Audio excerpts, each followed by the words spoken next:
আছে লা ইয়াসকুতু ওয়ারাকুহা, যেই গাছের পাতা কোনোদিন ঝরে না, পাতা পড়ে না, একটা গাছ আছে। মাসালুহা কামাসালিল মুসলিম, এই পাতার দৃষ্টান্ত মুসলিমের দৃষ্টান্ত একই। হাদ্দিসুনি মা হিয়া, দেখি তো কোন সাহাবী বলতে পারে এটা কোন গাছ। আল্লাহর হাবিব বললেন এমন একটা গাছ আছে যেই গাছের কোনো পাতা ঝরে না। এই পাতার দৃষ্টান্ত, গাছের দৃষ্টান্ত, মুমিনের দৃষ্টান্ত একরকম। ফাহাদ্দিসুনি মা হিয়া, কে আছো বলতে পারো এটা কোন গাছ? কেউ পারে না। সাহাবারা মনে করছে এটা মরুভূমির কোন একটা গাছ হবে। কেউ বাড়ির পাশে যে খেজুর গাছ আছে এটা খেয়াল করে নাই, সবাই চলে গেছে অন্য গাছের দিকে। ক্যাকটাস, গুলমলতা, মরুভূমির রেয়ার যে গাছগুলো আছে, দুর্লভ দুষ্প্রাপ্য গাছগুলো তারা এক একজন একটার পর নাম বলতে আরম্ভ করলো। আল্লাহ রাসূল সাল্লাল্লাহু আলাইহি ওয়াসাল্লাম বললেন হয় নাই, একজন বলে একটা, আল্লাহর হাবিব বললেন হয় নাই। সবশেষে কেউ যখন পারে না, আল্লাহ রাসূল সাল্লাল্লাহু আলাইহি ওয়াসাল্লাম বললেন ইন্নাহা আন-নাখলা, এটা খেজুর গাছ। এটা কি গাছ? সবাই বলেন কি গাছ? খেজুর গাছ। কেউ পারে নাই। ওয়াজ শেষ, নসিহত শেষ, সবাই বাড়ি ফিরে যাচ্ছে। সাইয়েদনা ওমর ফারুক রাদিয়াল্লাহু তাআলা আনহু উনি ওনার ছেলে আব্দুল্লাহ ইবনে ওমরকে নিয়ে যাচ্ছে। আব্দুল্লাহ ইবনে ওমর হঠাৎ করে বললেন, আব্বা, আল্লাহ রাসূল যখন জিজ্ঞেস করেছিল এটা কোন গাছ, আমি কিন্তু জানতাম এটা খেজুর গাছ, আমি কিন্তু জানতাম। ওমর ফারুক বললেন, বলো নাই কেন? আব্দুল্লাহ ইবনে ওমর বলেন, আব্বা আপনি পারেন না, আমার চাচা আবু বকর পারে না, মুরব্বী সাহাবারা কেউ পারে না, আমি মাঝখান দিয়ে কেমনে বেয়াদবি করি? সুবহানাল্লাহ পড়বেন না? ওমরে ফারুক বললেন, বলো কি, তুমি যদি আজকে বিশ্বনবীর সামনে উত্তরটা দিতে পারতা, আমার ছেলে উত্তর দিতে পেরেছে, এটা জেনে আমার বুকটা এত বড় হয়ে যেত। ও আব্দুল্লাহ, কেন তুমি বললা না? আজকে কেউ প্রশ্নের উত্তর করতে পারে নাই, তুমি যদি বিশ্বনবীর সামনে দাঁড়িয়ে প্রশ্নের উত্তর করতে পারতা, আমার বুকটা এত বড় হয়ে যেত। কেন বললা না? তুমি বললে আমি বড্ড খুশি হয়ে যেতাম। সুবহানাল্লাহ পড়েন। তার মানে মাঝে মাঝে জুনিয়ররা সিনিয়রদেরকেও হার মানায় দেয়, এরকম আছে না নাই? এজন্য পরামর্শ করবেন, অবশ্যই পরামর্শ করবেন। সাইয়েদনা ওমর ফারুক যখন খলিফা, তিনি মুরব্বীদের মিটিংয়ে একটা ছোট্ট বাচ্চাকে রাখতেন, অল্প বয়স্ক এক সাহাবী। ওই সাহাবীর নাম আব্দুল্লাহ ইবনে আব্বাস রাদিয়াল্লাহু তাআলা আনহু। মুরব্বীরা মনে কষ্ট পেলেন, কিরে, এই ছেলের সমান নাতি আছে আমার ঘরে, আমার নাতি আছে এই ছেলের সমান, এই ছেলেকে কেন রাখে? ওমর ফারুক বললেন, একদিন দেখাই দিব আপনাদেরকে কেন রাখি। ওমর ফারুক একদিন সবাইকে বললেন, ইদা জাআ নাসরুল্লাহি ওয়াল ফাতহ ওয়া রাআইতান নাসা ইয়াদখুলুনা ফি দীনিল্লাহি আফওয়াজা। এটা কোন প্রেক্ষাপটে নাজিল হয়েছে আপনারা কে জানেন বলেন তো? এক সাহাবী বললে, এই সূরা দ্বারা বোঝানো হয়েছে আমাদের যখন বিজয় অর্জিত হবে তখন যেন আমরা বেশি বেশি আল্লাহর প্রশংসা করি। ওমর ফারুক বললেন, উত্তর হয় নাই। আরেক বয়স্ক সাহাবী বললেন, আমাদেরকে রব্বুল আলামিন বড় বড় শহর বিজয়ের ব্যাপারে আদেশ দিয়েছে, এই সূরা দ্বারা আমি এটা বুঝেছি। ওমর ফারুক বললেন, হয় নাই। কেউ যখন উত্তর করতে পারে নাই, ওমর ফারুক বললেন, ও আব্দুল্লাহ ইবনে আব্বাস, তুমি এই সূরার ব্যাপারে কি জানো? আব্দুল্লাহ ইবনে আব্বাস বলেন, হুয়া আজালু রাসূলিল্লাহ, এই সূরা দ্বারা বিশ্ব নবীর আগাম মৃত্যুকে বোঝানো হয়েছে। ইদা জাআ নাসরুল্লাহি ওয়াল ফাতহ, নবী হে, যখন বিজয় আসবে, আল্লাহর পক্ষ থেকে সাহায্য আসবে, ওয়ারাআইতান নাসা ইয়াদখুলুনা ফি দীনিল্লাহি আফওয়াজা, আপনি দেখবেন দলে দলে বানের পানির মতো লোকজন কালিমার ছাতার নিচে প্রবেশ করতেছে। তো সবাই যখন কালিমা পড়ে মুসলমান হয়ে যাবে, সবাইকে মুসলমান বানানোই ছিল বিশ্বনবীর মিশন। মিশন যখন কমপ্লিট, নবী থাকার পৃথিবীতে আর দরকার নাই। এই সূরা দ্বারা আল্লাহ বুঝিয়েছেন বিশ্বনবী পৃথিবীতে আর বেশি দিন বেঁচে নাই। চিল্লায় বলেন ঠিক কিনা?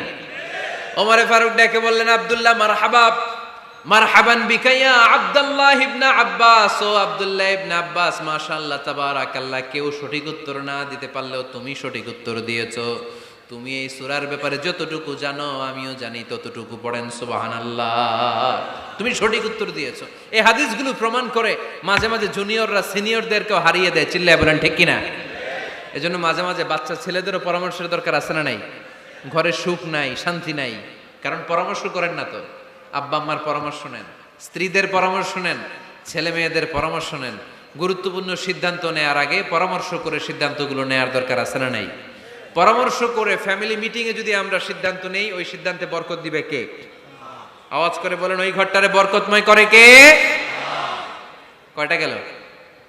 7টা। 8 নাম্বার হচ্ছে, প্রত্যেকটা ঘরে এক একটা পারিবারিক পাঠাগার গড়া চাই, ফ্যামিলি লাইব্রেরি। কার কার ঘরে পারিবারিক পাঠাগার আছে দেখি সুজানগরে? মাশাআল্লাহ। মাশাআল্লাহ পড়েন, আওয়াজ করে পড়েন মারহাবা। যাদের ঘরে নাই তাদের ঘরে একটা পাঠাগারের দরকার আছে না নাই? একটা শোকেস বানাবেন, ওখানে ইসলামী বইগুলো রাখবেন, ইসলামী সাহিত্যগুলো রাখবেন, তাফসিরগুলো রাখবেন, হাদিসের বইগুলো রাখবেন। একটা পারিবারিক পাঠাগারের দরকার আছে না নাই? কোরআনের প্রথম আয়াত হয়েছে পড়ো। কোরআনের প্রথম আয়াত কি?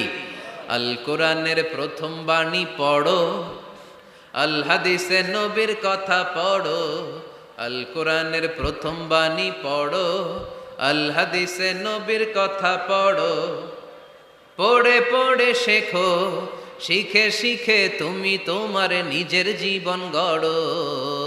পড়েন আমিন। কোরআনের প্রথম কথা কি?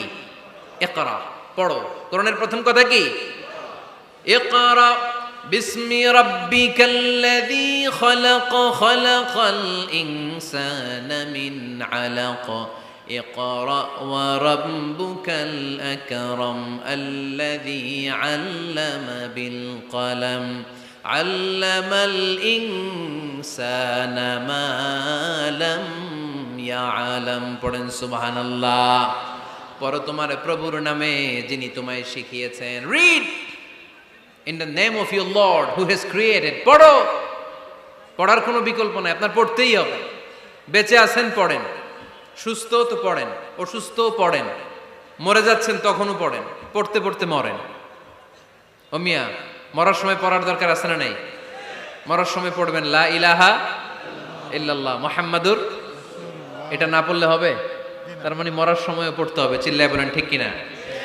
তাহলে সুখী, সমৃদ্ধ, আলোকিত একটা পরিবার গড়ার ৮ নম্বর পয়েন্ট হচ্ছে একটা ফ্যামিলি লাইব্রেরি। প্রত্যেকটা ঘরে আমরা এই সিদ্ধান্ত যেন নেই যে আমাদের প্রত্যেকের ঘরে আমরা যেন ছোট্ট করে একটা পাঠাগার বানাই।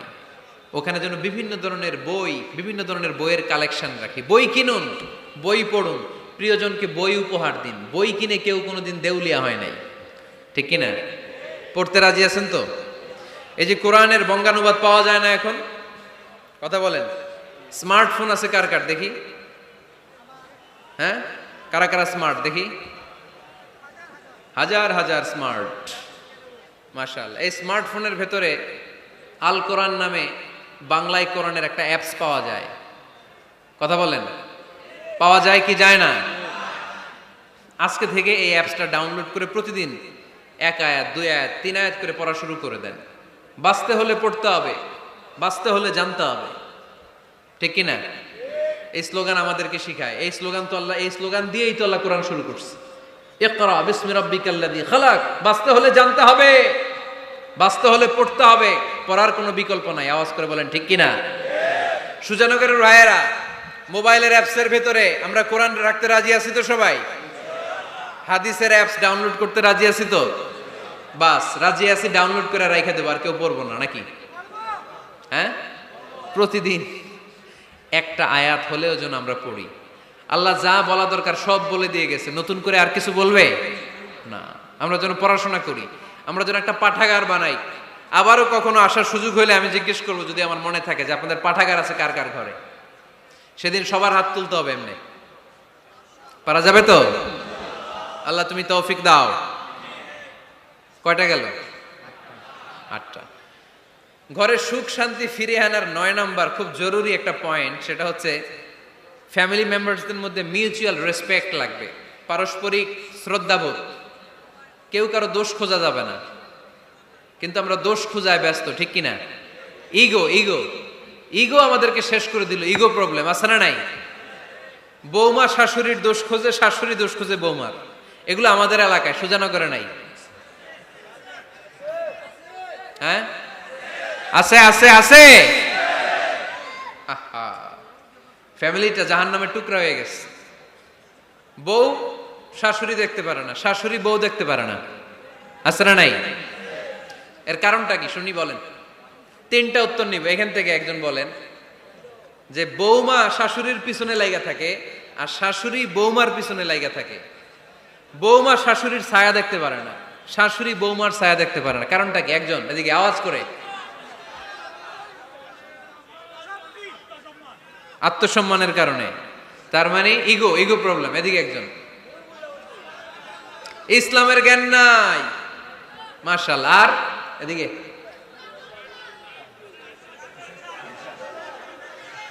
স্টার জলসা পাওয়া গেছে। স্টার জলসায় যা দেখায় ওইটাই ঘরে চলে না। স্টার জলসা হচ্ছে কেমন করে শাশুড়ির সাথে বউয়ের গিরিঙ্গি লাগানো যায়, এটার প্রশিক্ষণ, ঠিক কিনা? ভয়ঙ্কর। তাহলে এগুলো দেখা বাদ দিতে হবে। এগুলো যতক্ষণ ঘরে থাকবে হবে না, হবে না। রিমোট কন্ট্রোল কেড়ে নিবেন, কেড়ে নিয়ে মাইল লাগাই দিবে। একটা ক্ষুধার্ত বাঘ 1 মাস খায় নাই, তারপরে হরিণের মাংস পাইছে। ওই বাঘের বুঝ দিলেও বাঘের কাছ থেকে হরিণের মাংস টেনে নেওয়া যায়, কিন্তু আমাদের মা বোনদের হাত থেকে হিন্দি সিরিয়ালের জন্য টিভির রিমোট কন্ট্রোল কেড়ে নেওয়া যায় না। দিবে না রিমোট কন্ট্রোল। তো এজন্য আপনাদের কথা অনুযায়ী এই জি বাংলা স্টার জলসা হিন্দি সিরিয়াল হচ্ছে বৌমা শাশুড়ির গিরিঙ্গি বা দ্বন্দ্বের প্রধানতম কারণ। তাহলে হিন্দি সিরিয়ালকে ঝাড়ু পেটা করে বের করে দিতে হবে। এগুলোর সাথে মুসলিম পরিবারের কোনো সম্পর্ক। আরো কিছু কারণ আছে, এগুলো আমি বের করছি, শুনবেন। বৌমা শাশুড়ির এই ঝগড়ার প্রধান কারণ হচ্ছে জেনারেশন গ্যাপ, ঠিক কিনা? শাশুড়ি এক জেনারেশনের আর বৌমা আরেক জেনারেশনের। শাশুড়ি ভাবে একরকম, বৌমা ভাবে আরেক রকম। শাশুড়ি চায় বউর উপর খবরদারি করতে, বউ চায় শাশুড়ির উপর খবরদারি করতে। এই ডমিনেটিং এর কারণে কিলাকিলি আছে না নাই? আহা, এটা ঠিক না। আমার শাশুড়ি মায়েরা যারা আছেন, প্রথমে শাশুড়ি দিয়ে শুরু করি। আমার মাইকের আওয়াজ যে ঘরগুলাতে যায়, আমার শাশুড়ি মাদেরকে বলবো, বউদের উপর অত্যাচার করবেন না। ছেলেরে প্রশ্ন করে, তোর কাছে তোর বউ বড় না আমি বড়? আছে না নাই? এটা একটা প্রশ্ন হইল। তোর বউ বড় না আমি বড়? দুইজনেই বড়। তো এক ছেলে সুন্দর উত্তর দিছে, আমার কাছে ভালো লাগছে উত্তরটা শুনে। এক মা প্রশ্ন করছে, তোরে এতদিন আমি লালন পালন করে বড় করলাম, জীবন যৌবন তোর জন্য শেষ করলাম, আজকে বউ পাইয়া বউ তোর আপন হয়ে গেল? এবার ছেলে উত্তর দিছে, মা, আমার মুখ থেকে মা ডাক শোনার জন্য তুমি কি কষ্টটাই না করছো জীবনে। 10 মাস আমারে পেটে ধারণ করলা, খাইতে পারো নাই, বমি করছো, খালি ওষুধ খাইছো, তোমার পেট কেটে আমারে বের করা হয়েছে, 2 বছর আমারে দুধ খাওয়াইছো, পেশাব পায়খানা পরিষ্কার করেছো। বয়স যখন 3-4 তখন তোমার আমি মা ডাকছি। এই মা ডাকটা শোনার জন্য তুমি এত কষ্ট করছো। আর আরেক বাড়ির মাইয়া এই ঘরে আইসাই তোমার মা ডাকা শুরু করছে। যেই মেয়েটা তোমারে মা ডাকে সে আমার আপন হবে না কেন মা? ঠিক কিনা? এই মা ডাক শোনার জন্য তুমি এত কষ্ট করলা, আমার লালন পালন করলা, 10 মাস পেটে ধরলা, পেশাব পায়খানা পরিষ্কার করলা, এরপরে মা ডাক শুনতে পারছো। আর আরেক বাড়ির মেয়ে জানা নাই চিনা নাই এসেই তোমার ডাকা শুরু করছে মা। তো যে আমার মারে মা ডাকে তার স্থান তো আমার কলিজায়, ঠিক কিনা? শাশুড়ি আম্মারা যারা আছেন, প্লিজ বৌমাদেরকে কষ্ট দিয়েন না। অনেক শাশুড়ি আছে পান থেকে চুন খসলে রেগে যায়, পদে পদে স্ত্রীর ভুল ধরে, বউয়ের ভুল ধরে, আছে না নাই? এটা করবেন না। সে তো নতুন, আপনার অনেক এক্সপিরিয়েন্স হতে তার সময় লাগবে। তাকে সময় দিন, তাকে ভালোবাসুন, ঠিক কিনা? না বুঝে সামান্যতে বৌমারে বদদোয়া দেয়, এরকম আছে না নাই?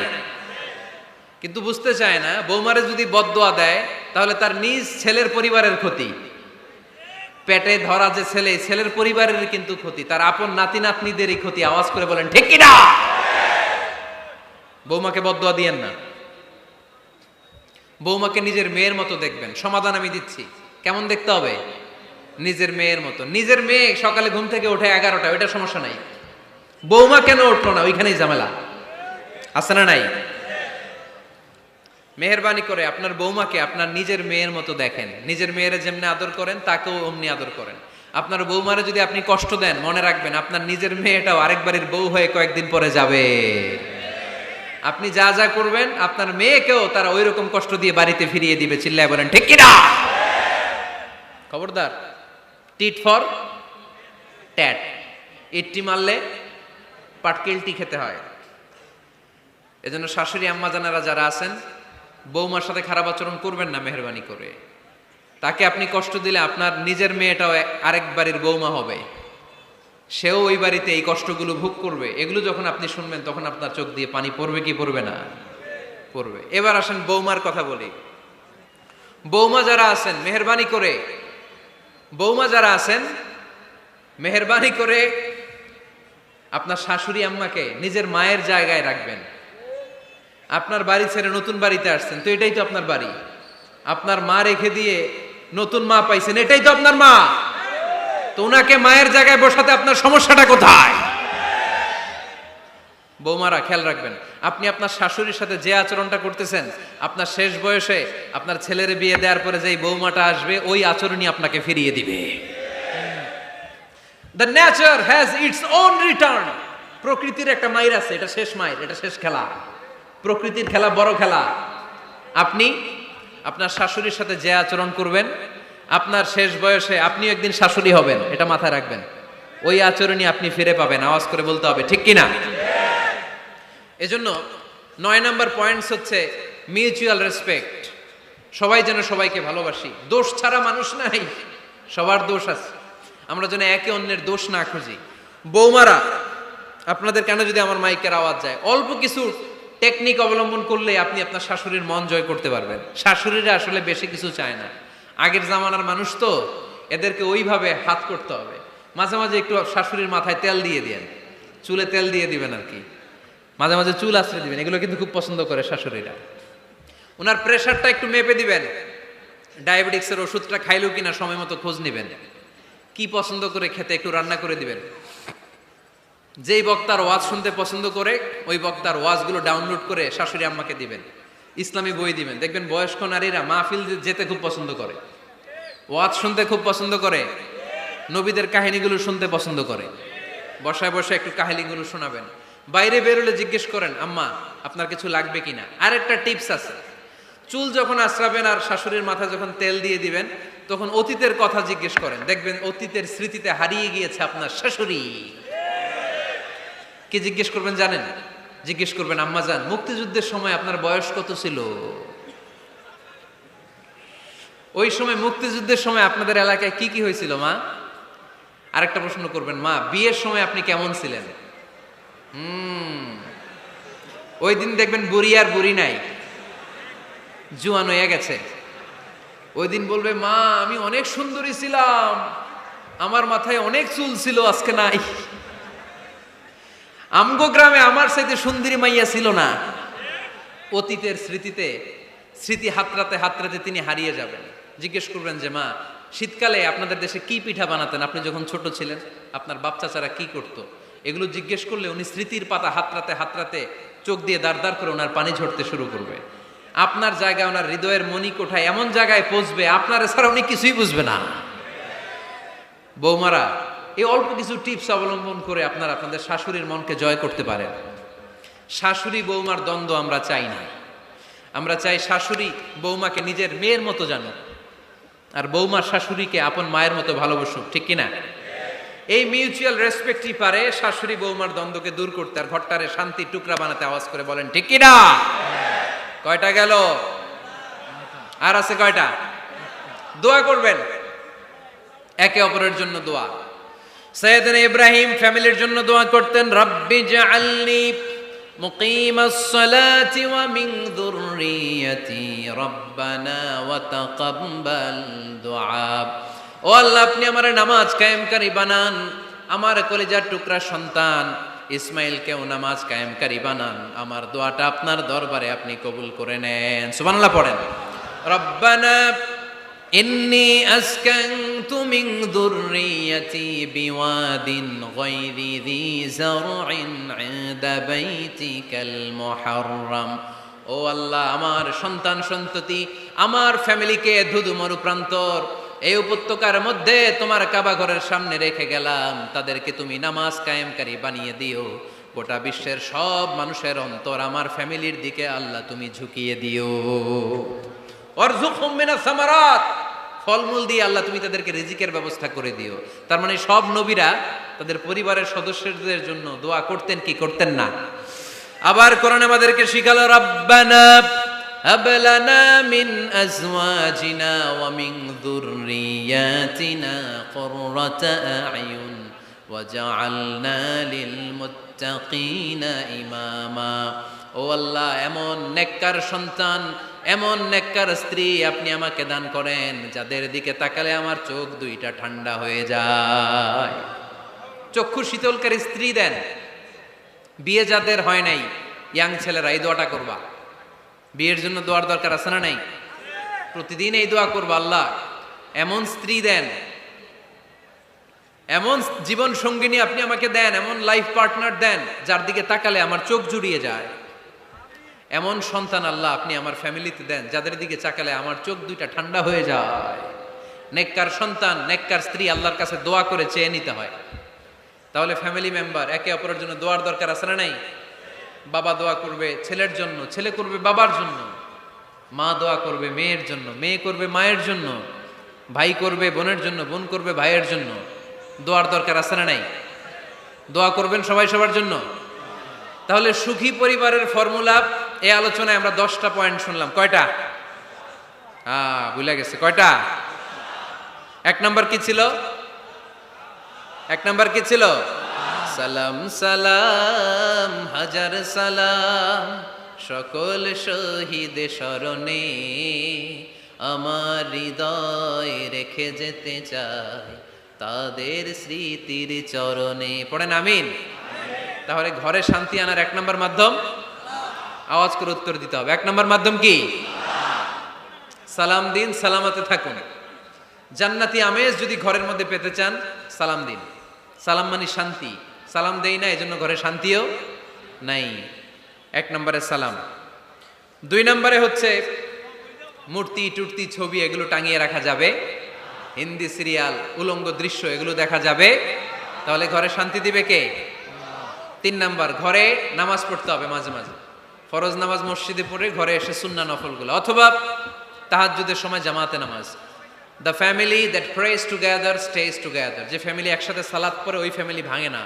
ওই ফ্যামিলির পুরো সদস্যদের মধ্যে শান্তি সম্প্রীতি দিয়ে এই সমৃদ্ধি বাড়িয়ে দেয় কে? 4 নাম্বার, একসাথে খাবার খাবেন। 5 নাম্বার, একে অপরকে কোরআন তেলাওয়াত করে শোনাবেন। ফজরের পরটা যেন হয় কোরআনের সুমধুর ধ্বনি দিয়ে মুখরিত আমাদের ঘর। স্ত্রীর কোলে মাথা রেখে কোরআন তেলাওয়াত করবেন। মাসে একটা সূরা নির্ধারণ করে মুখস্থ এবং তাদাব্বুরে কোরআন বুঝবার চেষ্টা করবেন। 6 নাম্বার, বেড়াতে যাবেন। জাফলং, কক্সবাজার, হাকালুকি, হাওরে যেয়ে হারিয়ে যাবেন সবাই। 7 নাম্বারে, গুরুত্বপূর্ণ সিদ্ধান্ত নিতে ফ্যামিলি মিটিং করুন। সেক্ষেত্রে স্ত্রী, সন্তান সবার পরামর্শের মতামতের গুরুত্ব দিন। 8 নাম্বারে, পারিবারিক পাঠাগার গড়ে তুলুন, পড়ার অভ্যেস গড়ে তুলুন, নতুন নতুন বই কিনুন, বই মেলায় যান। সুজানগরে, সিলেটে, মৌলভীবাজারে কোনো বই মেলা হয় কখনো? ওখানে যাবেন, বই কিনেন, বই পড়েন, প্রিয়জনকে বই উপহার দিন। 9 নাম্বার, কেউ কারো দোষ খুঁজবেন না। একে অপরের দোষ না খুঁজে একে অপরকে ভালোবাসতে শিখুন। শাশুড়ি বৌমার যে দ্বন্দ্ব আর সংঘাত এগুলোর নিরসন হয়ে যাবে অচিরেই, ঠিক কি না? 10 নম্বর পয়েন্ট হচ্ছে একে অপরের জন্য দোয়া করুন। সবাই সবার জন্য দোয়া করলে ঘরটারে সমৃদ্ধ করে দিবে কে? এজন্য আল্লাহ বললেন, ইয়া আইয়ুহাল্লাযীনা আমানু কু আনফুসাকুম ওয়া আহলিকুম নারা ওয়াকুদুহান নাসু ওয়াল হিজারা আলাইহা মালাইকাতুন গিলাদুন শিদাদুন লা ইয়াসুনাল্লাহা মা আমারাহুম ওয়া ইয়াফআলুনা মা ইউমারুন। সুবহানাল্লাহ পড়েন। ওহে বিশ্বাসীরা, নিজেরাও জাহান্নামের আগুন থেকে বাঁচো, পরিবারকেও জাহান্নামের আগুন থেকে বাঁচাও। আল্লাহ আমাদের নিজেদেরকেও বাঁচাও, পরিবারকেও জাহান্নামের আগুন থেকে বাঁচাও। আমরা পড়ি আমিন। আমাদের ফ্যামিলির সবাই আমরা দুনিয়াতে যেমনি একসাথে, জান্নাতেও যেন একসাথে থাকতে পারে। আল্লাহ তুমি তৌফিক দান করো। সুবহানাকাল্লাহুম্মা বিহামদিকা আশহাদু আল্লা ইলাহা ইল্লা আনতা আস্তাগফিরুকা ওয়া আতুবু ইলাইক।